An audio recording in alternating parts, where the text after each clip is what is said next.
I want to tell you real quick, too, me and you never one time got together and rehearsed. Ever. Ever. We learned everything The only R word we used was stage. restroom, I think. And that's two. Yeah. Never ever. And it was all just, we all learned it on, and that thing that Mack saw and heard that neither one of us as individuals would have thought, it all just kind of came together, and we had a lot of common ground musically that we didn't really realize in going in, and it was just a beautiful thing to see, really. It was. You know, me and Charlie was playing together one night, and he was a transient. He was passing through. And not me, some other guy. It's not like he said Charlie was a transient passing through, which was true. And Mack really liked how it went. And you're gonna make these people mad. They're gonna go like hobos and stagger out of here one at a time.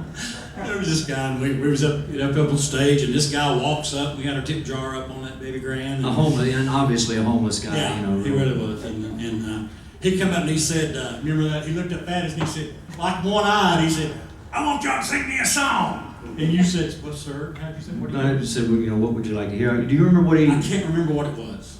I want to say Running Bear, but I don't think that's right. That's another story. Well, Charlie told him we could do it. Sure, it was something that we didn't do, but we said, yeah, you can do it. I think I know key of F or something. So we said, okay, we'll do it. And he put $1 in the tip jar. Right, before we sang it. So, and we sung it. And we sung it. Well, after we got done singing it, he walked back up to the piano, put his hand in the tip jar, took his $1 back out and said, "I didn't like it." Started walking out.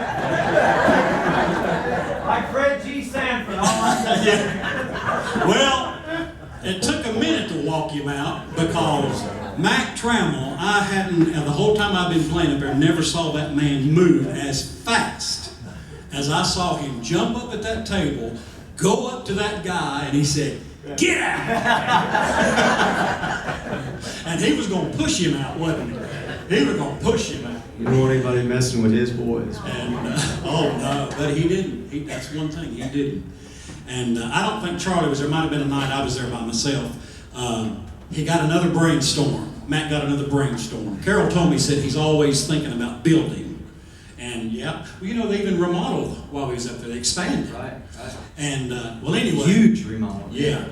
Well, anyway, they come in one night, and he said, he come up to me and he said, "Now I want you to sing." He said, "Do your first hour where you're at.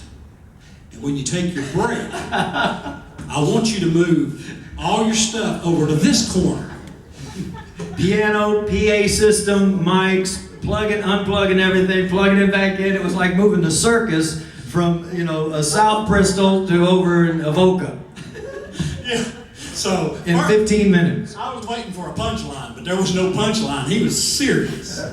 So I moved everything. I mean, look at all this. All these cords had to come unplugged. The piano had to be moved, the stands, the speakers. And nothing sounds the same when it's over in that corner. You got to start over with sound. But he wanted to see what it would sound like coming from there, because he had this idea to build a stage, and a different stage, and put it over here and all this. So moved it, sang the next hour, came back up. He said, "Move it back." He said, "That don't sound